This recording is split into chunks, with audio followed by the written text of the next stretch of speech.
Voilà, donc je suis M. Madani ici, le secrétaire général du syndicat national des travailleurs du nettoiement, donc affilié à la Confédération des syndicats autonomes et inspecteur au sein de l'UCG.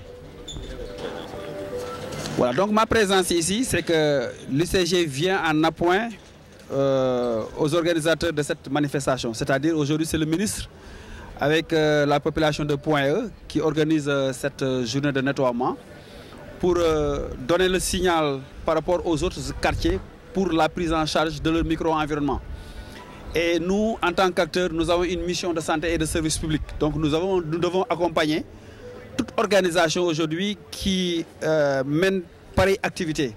Donc dans le cadre de la logistique et dans le cadre de la main-d'œuvre, donc l'UCG est venu en appoint à la mairie de Point, mais surtout venir assister le ministre pour l'accompagner dans son nouveau challenge qui consiste à avoir zéro déchet au niveau du Sénégal. Et ça commence déjà par rapport au quartier, ça demande d'abord aussi par rapport aux villes et aussi créer un link entre les communes, les associations, l'UCG et les personnes ressources pour qu'enfin qu'on ait un cadre de vie sain et attrayant.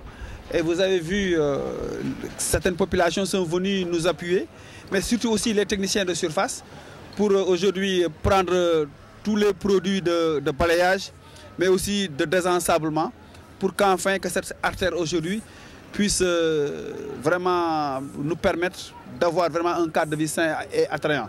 Et en tout cas, c'est le lieu encore une fois de plus de remercier tous ces acteurs qui nous appuient, qui nous assistent dans l'exercice de nos fonctions.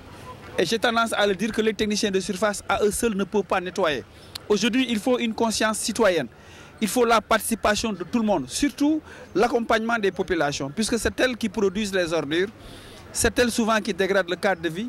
Donc c'est elles qui doivent nous assister pour qu'enfin qu'on ait un cadre de vie sain et attrayant, mais qu'enfin qu'on ait une meilleure gestion de nos déchets. Aujourd'hui, on parle d'économie de déchets. Aujourd'hui, nous avons constaté une surproduction d'ordures. Aujourd'hui, nous collectons plus de 2400 tonnes d'ordures.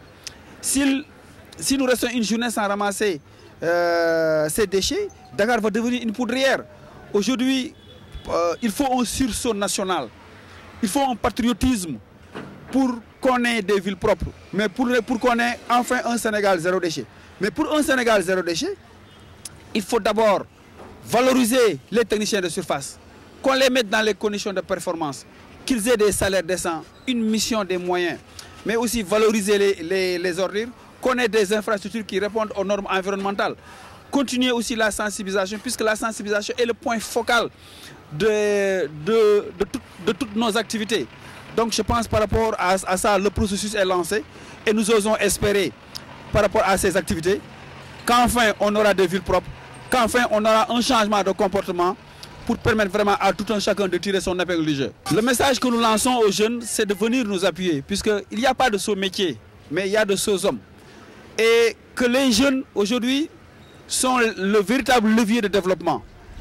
Aujourd'hui, nous avons constaté une jeunesse engagée, constituée de jeunes et de femmes aujourd'hui qui doivent nous aider pour accomplir notre noble mission. Nettoyer c'est bien, mais ne pas salir c'est mieux. Et vous remercier puisque aujourd'hui, si nos informations sont mieux perçues, sont divulguées, je pense que c'est grâce à la presse. La presse aujourd'hui joue un rôle prépondérant pour vraiment permettre aux activités d'être vulgarisées, mais d'être mieux perçues par les populations, mais aussi d'être mieux perçues par les pouvoirs publics et aussi permettre aux travailleurs de mener à bien leurs activités. En tout cas, moi, je vous tire un chapeau et lancer un appel au peuple sénégalais de nous aider pour qu'enfin qu'on ait des villes propres.